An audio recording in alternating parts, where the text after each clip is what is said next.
And when I started thinking about doing some comedy stuff up here, I thought, you know, Maureen would probably be really good. So it's my pleasure to introduce fellow golfer, fellow amateur comedian, and the co-director of the Blue Thong Society, Maureen Tappan.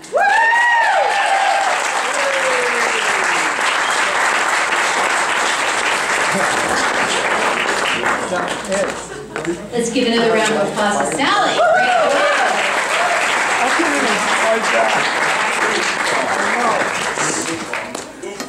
Well, welcome everyone. I am Maureen Tappan, and I'm very happy to be here, and I certainly appreciate Sally having confidence. Oh, I thought that red one was for me. So, all right, later. Okay, so I very much appreciate her thinking that it would be a great venue for me to come and talk to you, and Arrowcreek's been wonderful, and so great to be here. Anyways, lots of things happen in our lives, and one of the big things that happens to all of us is change. And my life changed about 9 years ago. Sally did a great job of sharing special things, things going on with her husband. And I too was married for 26 years. And then my husband unfortunately had an accident and died 9 years ago. So you're going from a point of being married and then you're not anymore. So you have to kind of transition through this. And there's pros and cons for everything, and you have to sort of look to the positive of these things. So as I first was single, I thought, well, okay, don't be so mopey, things can be better. So I thought, you know, I don't have to grocery shop nearly as often. In my cupboards is always red wine, so I have a fruit. There's always popcorn, so I have a vegetable. And there's always an antioxidant, dark chocolate. I throw some blueberries in there if I really want to be health conscious. And then you have to think about laundry. You know, doing laundry for one is a whole lot easier. The kids had grown up and gone away. I do laundry maybe once a month, and it's strictly based on underwear.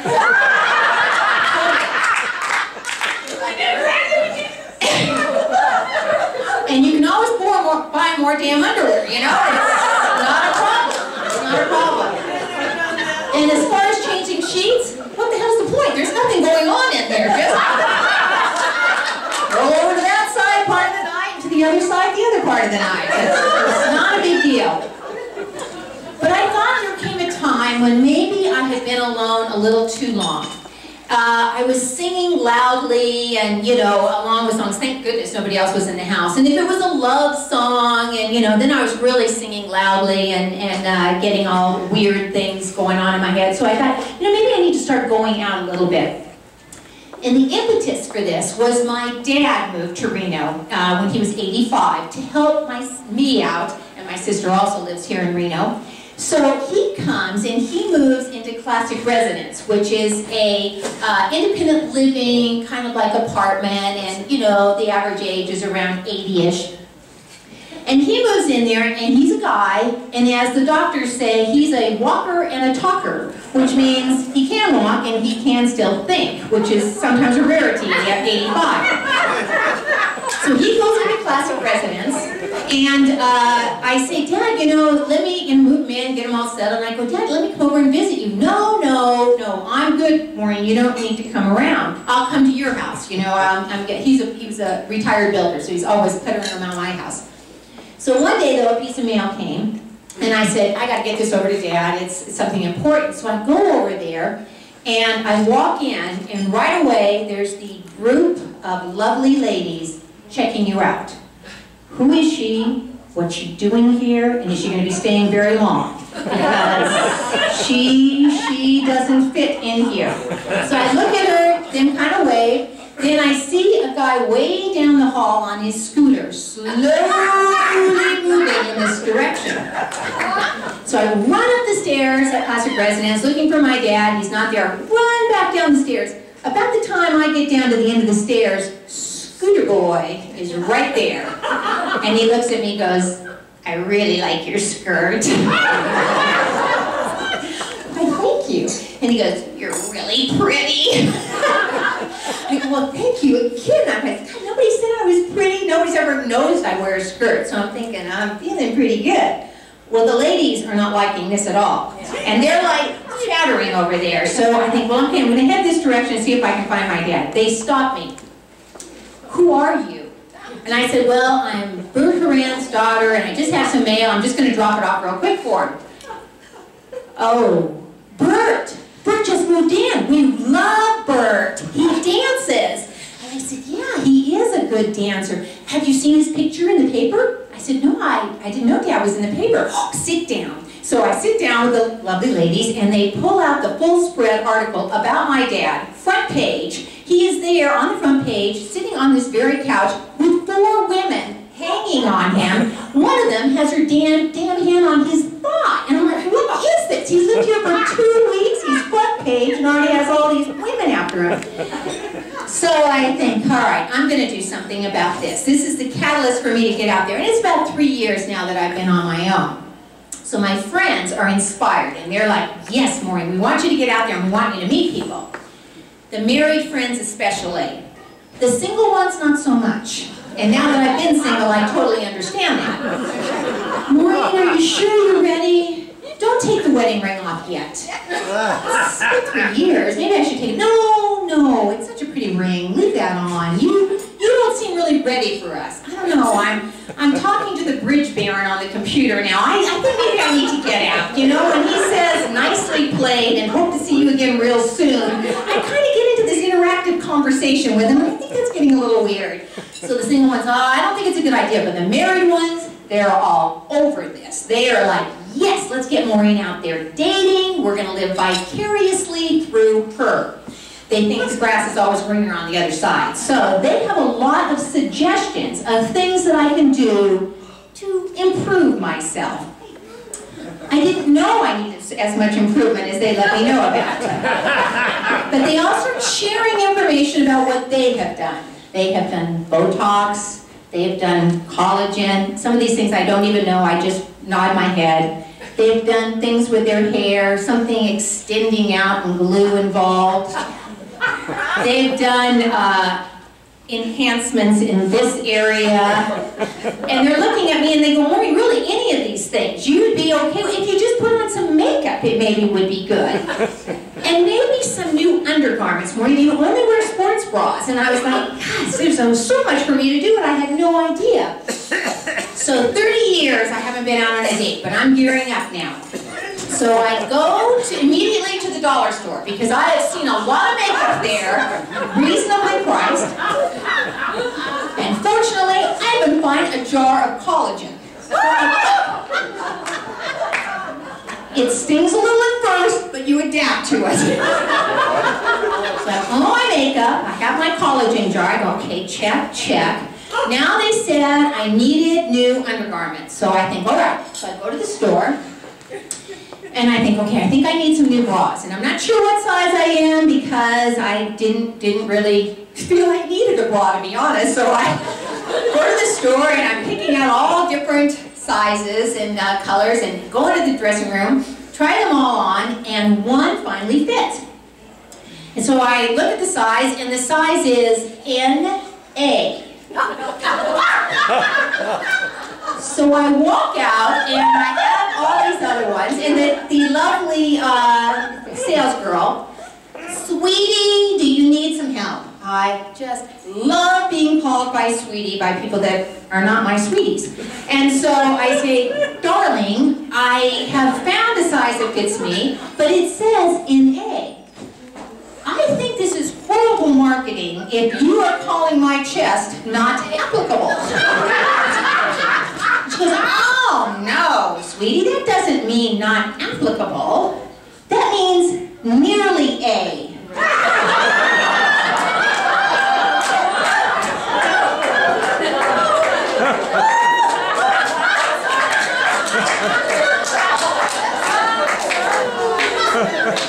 God knows you're trying. But you're not there yet. And then she sees all the other bras I have in my hand. She goes, oh, good God, you tried on a C cup? You must have been swimming in that baby. She's not helping me. And I go, well, all right. So we've decided I'm a nearly A, and I'm going to try harder. I have Kleenex in the car. I can get to that A if I need to. I said, well, I need a couple more of these, you know, other colors. I'm going to be dating soon. And so she says, well, all right, we really shouldn't even have that NA in our department. That comes from the preteen department. So if you just wander that direction, yes, there's a group of 13-year-olds over there. You can't miss them. That is where you will find what you need. So I go over there and I find some lovely ones with butterflies and bumblebees, and I'm ready to go. Now, the discussion was about undergarments, underwear. Now, as Sally mentioned, I am the co-director of the Blue Thong Society here in Reno. I have several of my Blue Thong Society friends here, and I appreciate them being here to support me. And the Blue Thong Society is basically the cooler version of the Red Hat Society. And I didn't really think about it when they said Blue Thong. I was thinking, you know, the shoes. But that's not what it is. But our theme for the Blue Thong Society is fight Trump. So I think, you know, I can handle that goal. So I go into the women's department and I see these thong things there and I'm like, ooh, those look very familiar from when I was about 13 to 16. And once a month I needed to wear it. Giving you any? Oh yeah. And remember, right on it. I don't know why they ever called it sanitary, but anyways, you know, he was like, that really does not bring back fond memories. But what I decide to buy is at least one, and I buy it in the extra small size, because I just want to piss off that sales lady who called me sweetie so many times. And I dare her to ask me, did you try that on? So the small one. But any of you who have been given the present of a thong from your loving husband, wishful thinking, until you actually put it on, and then he'd be like going, oh my God, what was I thinking? What really I think the ideal purpose for a thong is, it is an excellent scrunchie. You just pull it back, and it is wonderful. And if you're like me, and I play tennis and sports, I just wrap it around my wrist. When I'm in the just whip that off. And if there's guys around, they're like, oh shit, that's really cool. And then you just put it up there in your scrunchie. And so this really works well. So if you have any of these laying around and you're not using them, definitely pull them out for that. Good suggestions, huh? Then I decide maybe I should actually get some underwear that maybe will be appropriate. And I'm trying to make it as sexy. But if you saw what I used to wear, this is sexy. So I have this version here.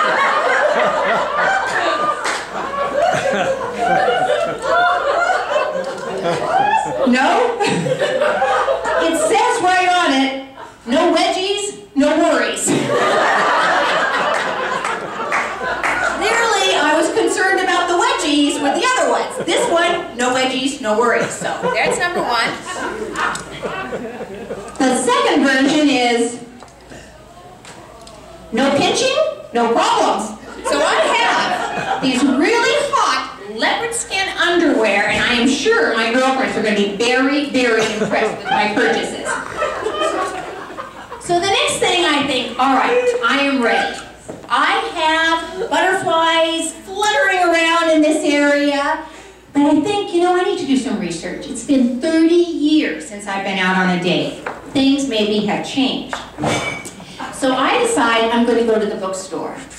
I immediately gravitate toward the bargain rack. It's just my personality. I head right over there, and in my mind it's like, I don't think I need anything really current. Maybe the older stuff is better.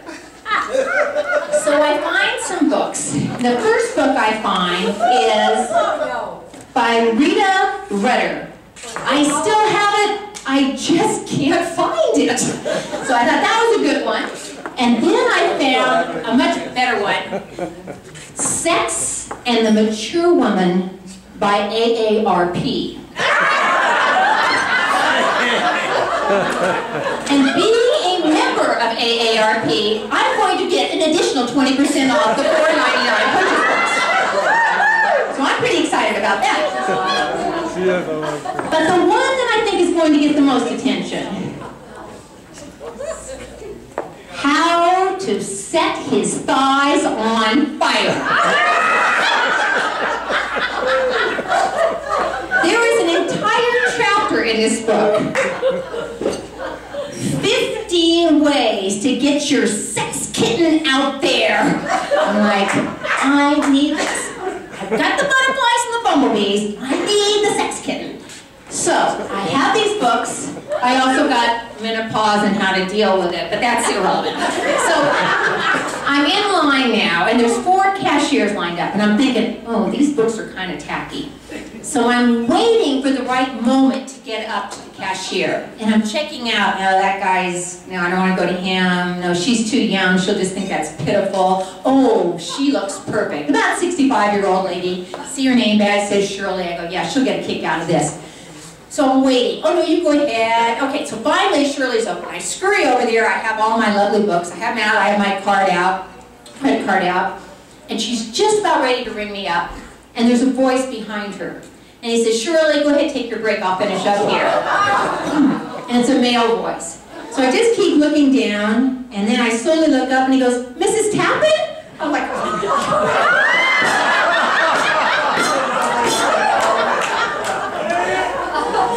It's too late. I'm committed. Oh, who left these books here? This is sick. So he goes, oh, Mrs. Tappan, how are you? Oh, I'm nauseous. He goes, how are the kids? Oh, God, they're going to be nauseous too if they hear about this. You're good.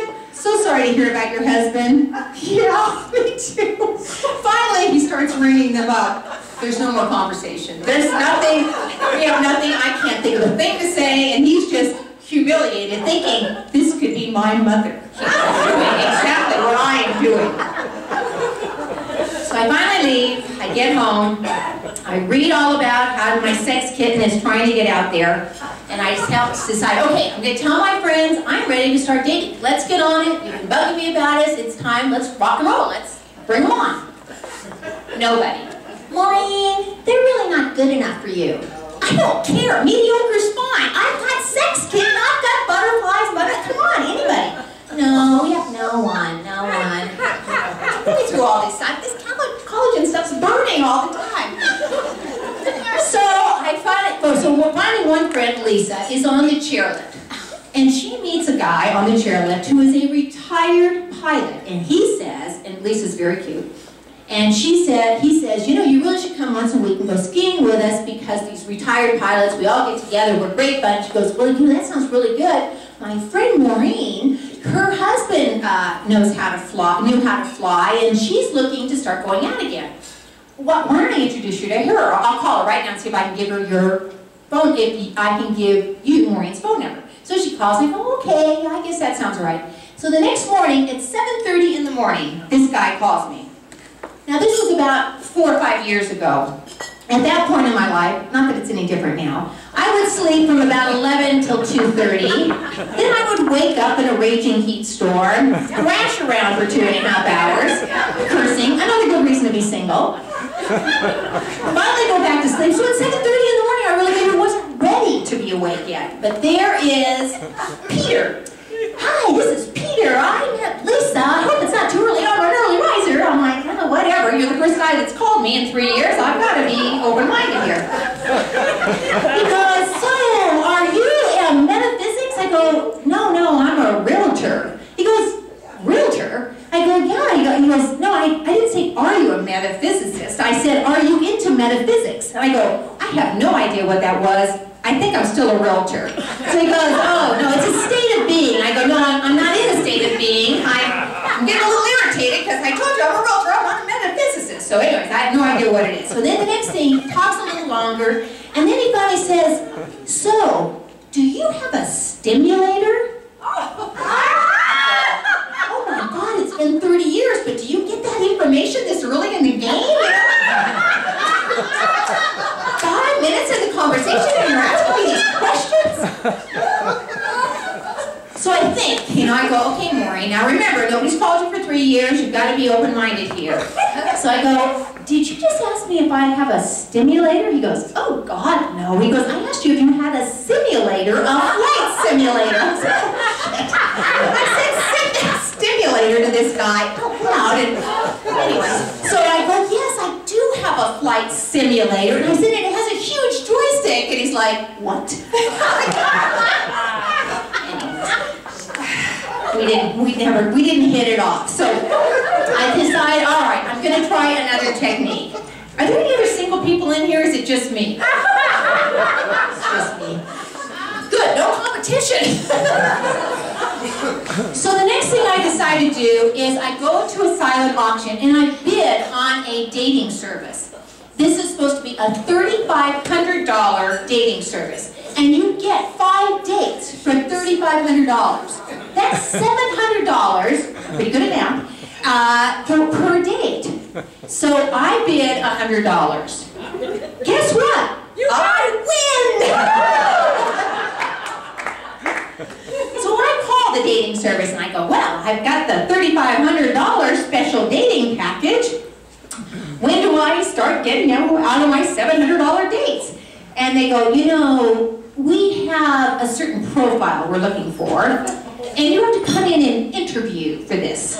And so I said, okay, so I'm not going to say stimulator, I'm not going to say joystick, I'm going to try to keep my sex kitten under control, and I'm ready to go in there. So I get my interview, they give you this huge application to fill out.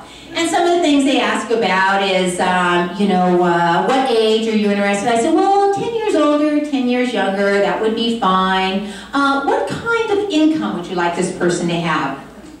So I said, well, they're paying $3,500 for 5 dates. I've got to assume they've got some money. So I go, oh, 100,000?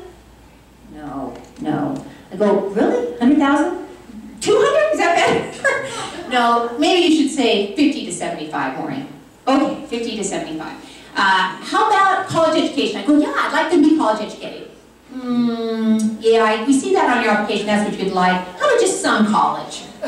Okay, maybe some college. These people must be pretty bright. They have no money and they have no education, but they can pay $3,500 to do this dating service? So I say, okay, so we get the whole thing filled out and I'm ready to go. And then so they go, okay, we think you're qualified, So I said, okay, so I'm ready for the call. I wait a month, no call. I wait 2 months, no call. I go, man, I must be really pretty picky here. Finally, after 2 months, I call and they go, we're really working hard, Maureen, to find the perfect match for you. All right. So I think, well, I've got to go find something else. So I said, well, I'm going to go on eHarmony. And my good friend Kathy helps me with my eHarmony profile. She is dating a guy on eHarmony. So she tells me what to put in all the slots. Has anybody ever done eHarmony? It takes like 2.5 hours to fill out this profile. They ask, what are you passionate about? So I said, I don't know, I'm passionate about my kids. And Kathy goes, oh, put down tennis. Passionate about tennis? I mean, that's an intense word, passionate. I go, okay, tennis. So I already filled it out. Kathy goes, I said, Kathy, what did you put down? You met your guy through there. She goes, well, I put down I was passionate about bringing water to third world countries. Damn it! What you talking about tennis? This is this single thing. They're making you look bad. So anyways, I fill the whole thing out and ask for my requirements, and the next morning I wake up and I have 2 guys they think are perfect for me. The first one, I'm a member of Mensa. You may not know what that means. If you don't know what that means, we probably are not going to be compatible. It means I'm in the top 98% intellectually. Well, I'm in the top 98%. I'm not in the top 2%, but I'm in the top 98%. So, I qualify. Yeah, that's a broad range. And he says, I really have trouble with women who flit from anecdote to anecdote. What the hell does that mean? I flit from anecdote to anecdote. I am a flitter, I have to admit. I don't think this is going to work out. And his third very important point was, he cannot live without his fountain pen.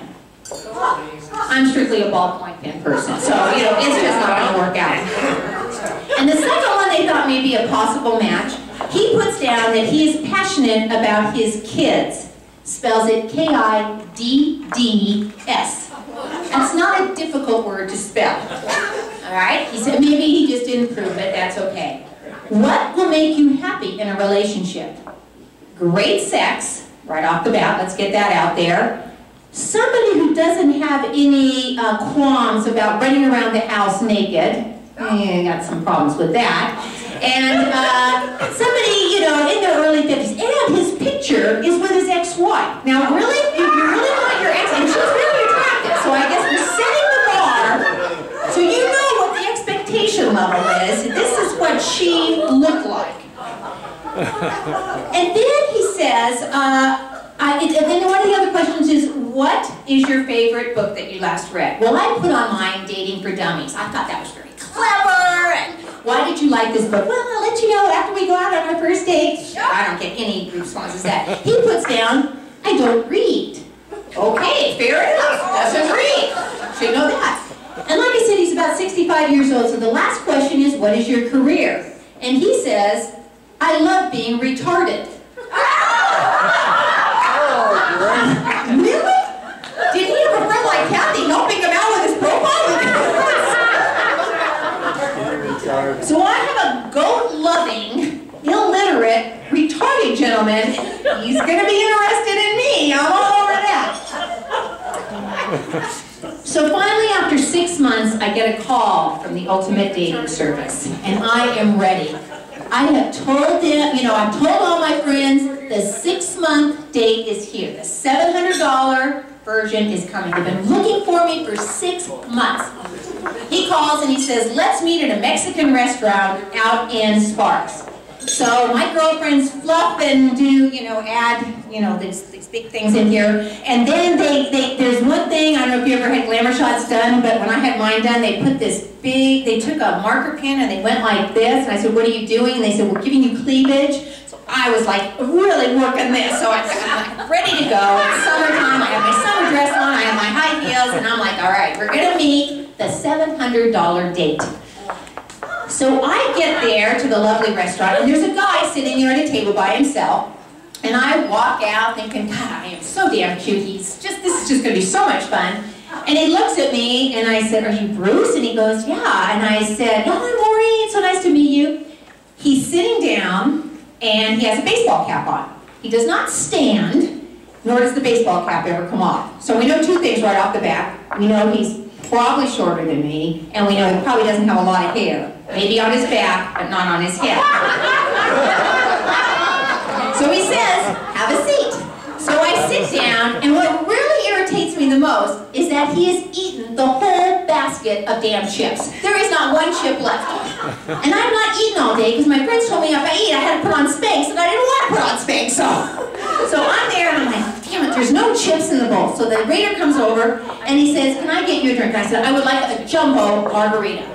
And so he comes back and goes, are you ready to order? And I'm looking at this guy thinking, this isn't going to go anywhere. I go, yes, I'm ready to order. I would like a number 14. Yes, the one that has the tostada, the burrito, the chili relleno, and yeah, throw in that enchilada. And would you like rice and bean stew? Hell yes, I need rice and bean stew. So I figured I'm going to have dinner for the next 4 nights, so I'm going to get something out of this deal. So we start our conversation. He goes, God, you're really hungry. I go, yes, I am very hungry. So we start our conversation, and it starts out with, he goes, how long have you been divorced? And I said, oh, I'm not divorced, I'm widowed. Widowed? No one told me you were widowed. That's a problem. And I'm thinking, no shit, is this a problem? Really? That's your big issue, that I'm widowed? I'm like, all right, whatever. I said, well, there's really nothing I can do about that one. I said, well, how long have you been divorced? 3 months. 3 months? Oh, they must have been putting you through the ringers for 3 months before you could set me up with me. So I said, 3 months? I said, so tell me a little bit about what you do. And he goes, well, I have 6 kids. I've been married 40 years. I got my wife pregnant in high school. So I said, so did you go to college? No college. That's kind of the minimum requirement. I go, well, what do you do? He goes, well, I went to truck driver school right out of high school, and I still drive trucks. Well, okay, all right, today's a truck driver, that's fine. And he said, so then we go on to the next conversation part of it, and he says, are you into sports? I go, oh yeah, I play tennis, I ski, I like sports. No, I don't do any sports. I really love to watch sports. Always watch sports. He goes, do you like that? I go, I don't really know if I like that much. He says, well, you know, I have a 2-bedroom condo in Sparks with a very large carport with a huge satellite dish on it. I get all the sports 24/7. This still isn't doing it for me. And in my mind, as the food arrives, I'm thinking, should I ask for the to-go boxes now, or should I just wait a little bit longer? So we sort of decide that maybe we are not a match made in heaven. So as the dinner continues, and I'm just sort of swirling the food around, mixing, you know, those beans, you can kind of mix them with the rice, and it starts to make swirly things. And because you're not really very hungry, I go, oh, I'm just so fascinated with conversation, to-go boxes. And so I said, you know, I don't think we're a match, so I'm just going to ask you, what is it that you're looking for in a woman? And he says, well, I would really like somebody a lot younger than you. Oh, shoot. I'm 4 years younger than you, but shoot, let's go for the 30-year-old. You're 58, no worries. I said, and well, he doesn't say much better looking, but he says good looking. He doesn't infer that I'm ugly, but he goes, and good looking. So it's kind of like, okay, both of the above. And I said, okay, that's good, that's all right. And he said, now I'd like somebody who would come over like once a week, preferably on a Friday, because I don't have to get up and go to work the next day, and have pizza and beer with me, and we could watch sports together. That's good. He goes, and I don't want them to have any STDs, and I don't want them to shave down there. Oh yeah, let's go all the way down the road. I'm like, boxes! I'm not leaving without my boxes! And then he leans in kind of close, and he says, and then I would like her to service me. And this is for real, this is no lie. So I'm like, okay. You're a freaking $700 date. I'm pissed because I spent $100 on 5 dates and that was 20 bucks. But I am getting 20 bucks worth of food, so I'm kind of at a wash here. So finally, our lovely evening together, they have to bring a bag out for me to carry all my to-go boxes, and I'm heading out the door. Now it's dark. I'm parked in the back lot, he's parked in the front lot, and I'm thinking polite thing to do would be to walk into my car, but not so much. He says, well, see ya. He walks to his car, I get in my car, I'm driving home, I am livid, I am screaming, yelling, oh, I can't believe they did this to me, and then all of a sudden I go, you know, this is really a funny story. So you have to just sort of always look at the positive, and from then on, it's like, bring it on. Let's just see what you guys have to offer, and we'll just have fun with it. But if you have somebody that you love and care about, keep hugging them, keep loving them, because you never know what's going to happen tomorrow. Thank you so much.